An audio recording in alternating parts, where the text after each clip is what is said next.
Hello বন্ধুরা, তো আবারও আমি তোমাদের কাছে চলে এলাম 2 মিনিটের রেসিপি নিয়ে। যখন বাড়ির বাচ্চারা বিকেল হতে না হতেই বলে মাম্মা আমাকে কিছু একটা খেতে দাও, স্ন্যাক্স দাও, পিৎজা নাও, কিছু একটা দাও, কিন্তু পিৎজা তো বাচ্চাদের পক্ষে আনহেলদি খাবার, তো ওটা তো আমরা প্রত্যেক দিন বানিয়ে দিতে পারি না। তো পিৎজার মতনই আমি একটা জিনিস তৈরি করে দেখাবো, যেটা আমার বাচ্চার খুবই ফেভারিট। এখন সে পিৎজা চায় না, বলে মাম্মা আমাকে ওই ডিমের ওটাই বানিয়ে দাও। তো যাই হোক, আমি তোমাদের সঙ্গে এটা শেয়ার করছি যাতে তোমরাও বাচ্চাদের খাওয়াও। আর আনহেলদি জিনিসগুলো একদমই দিও না বাচ্চাদের, সেটা শরীরের খারাপ লাগে, তোমরাও অবশ্যই জানো এই কথাটা। তো দেখো, এখানে আমি ডিম দুটো নিয়ে নিয়েছি, ডিমটা ভালো করে ফেটিয়ে নিয়েছি, ফেটিয়ে নিয়ে পিৎজার মতনই একদম কড়ার মধ্যে বড় করে ছড়িয়ে নিয়েছি। তারপরে দেখো, এখানে পেঁয়াজ নিয়েছি, পেঁয়াজটাকে আমি কিউব করে কেটে নিয়েছি, কেটে নিয়ে আমি ডিমের ওপরে দিয়ে দিয়েছি। তো আর নেব, এখানে আমি টমেটো নেব, আর এখানে তোমরা ক্যাপসিকামও নিতে পারো, অনেক কালারের ক্যাপসিকাম হয়, যেমন ইয়েলো, রেড, ফেড, যাই হোক তোমরা দিতে পারো। আমার বাচ্চার ক্যাপসিকাম একদমই ভালো লাগে না, তো ওর ভালো লাগে না বলে আমি দেবও না। তো এখানে আমি টমেটো নিয়েছি, এটা বেশ কালারফুল লাগছে, আর কালারফুল কালারফুল খাবারের দিকেই বাচ্চাদের আকর্ষণটা একটু যায়, মন যায়, আর ওটা মজা করে খায়।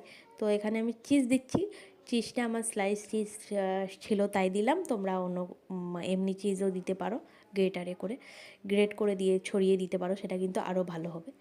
তো আমি এখানে চিজটাকে হাতের মধ্যে টুকরো টুকরো করে এটা ডিমের ওপরে আমি দিয়ে দেবো।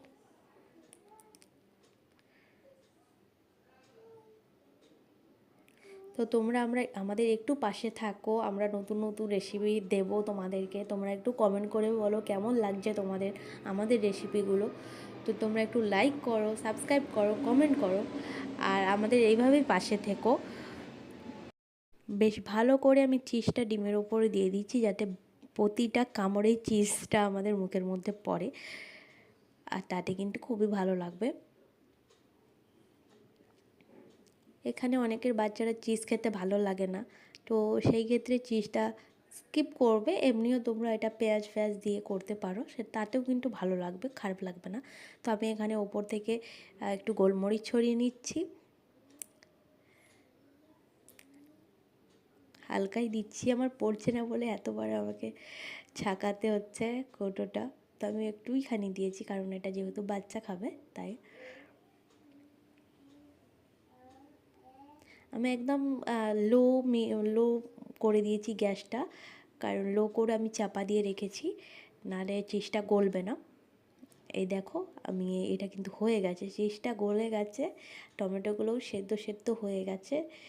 তো এবার আমি নামিয়ে নিলাম, আর পিৎজার মতো এটা আমি কেটে নিচ্ছি। এটার মধ্যে সস তোমরা যা খেতে ভালোবাসো, যেরকম সস খেতে ভালোবাসো দিও। আমার ছেলেটা সসটা পছন্দ করে না, তাই আমি দিলাম না। দেখো, এটা কিন্তু খুবই টেস্ট হচ্ছে, আমি আমার ছেলের আগেই খেয়ে ফেললাম। একটুখানি আমি টমেটোর সস দিয়েছি।